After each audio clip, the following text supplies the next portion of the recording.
Assalamualaikum, halo semuanya. Yuk perkenalan sama aku. Kenalin, nama aku Fahma Nisrina Kasul. Panggil aja Fahma. Jadi di sini aku mau membaca contoh geografi. Yuk, langsung aja. Rohana Kudus. Rohana Kudus atau Siti Rohana merupakan seorang wartawan perempuan pertama di Indonesia. Ia lahir di Kota Gadang, Kabupaten Agam, Sumatera Barat 20 Desember 1884. Ayahnya Muhammad Rasjad Maharaja Sultan, seorang hufud jaksa, kepala jaksa di pemerintahan Hindia Belanda, dan ibunya bernama Kiam.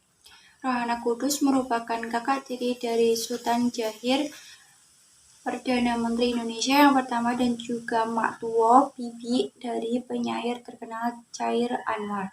Ia juga sepupu dari Haji Agus Salim. Rohana hidup pada waktu yang sama dengan Kartini, di mana akses perempuan untuk mendapat pendidikan sangat dibatasi. Ia menjadi pendiri Sultan Kabar perempuan pertama di Indonesia. Rohana berkomitmen kuat pada pendidikan, terutama untuk kaum perempuan. Ia menjadi salah satu dari segelintir perempuan yang percaya bahwa adanya diskriminasi terhadap perempuan, seperti kesempatan untuk mendapat pendidikan.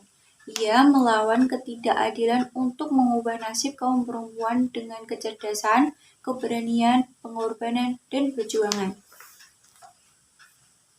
Rohana tidak bisa mendapat pendidikan secara formal.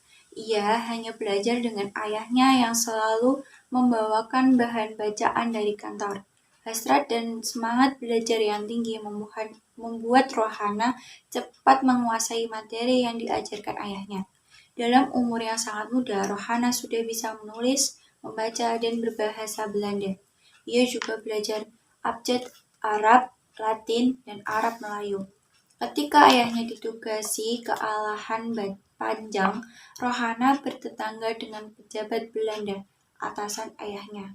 Rohana belajar menyulam, menjahit, merenda, dan merajut yang merupakan keahlian perempuan Belanda dari istri pejabat Belanda itu.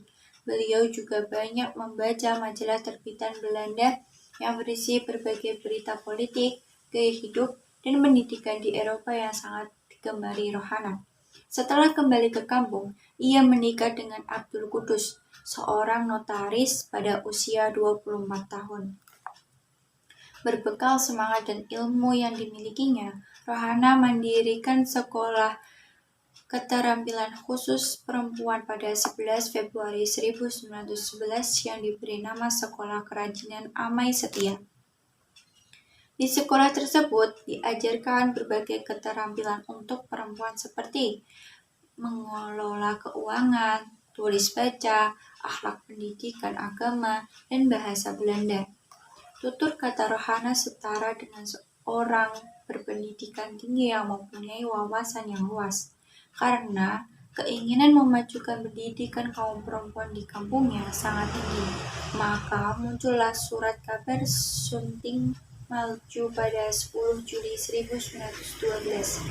Sunting Malju merupakan surat kabar perempuan pertama di Indonesia.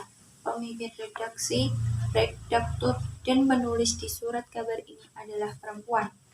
Kesuksesan Rohana di Sekolah Kerajinan Amai Setia tak berlanjut lama.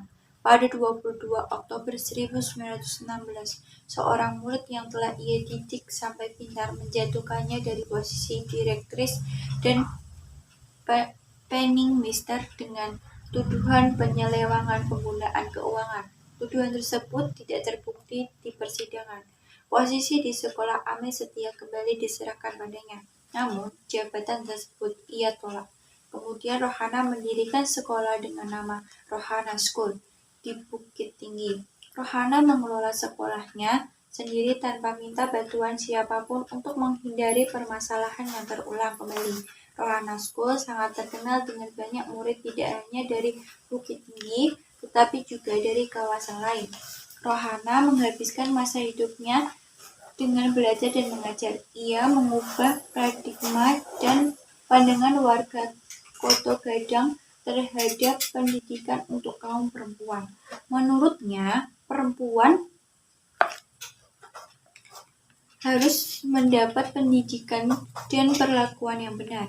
Perempuan harus sehat jasmani dan rohani, berakhlak dan berbudi pekerti agung, dan taat beribadah yang dapat terpenuhi dari ilmu pengetahuan.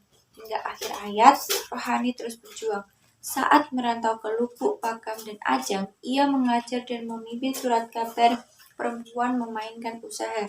Setelah kembali ke Padang, ia menjadi redaktur surat kabar radio yang diterbitkan Tionghoa Melayu di Padang dan surat kabar Cahaya Sumatera.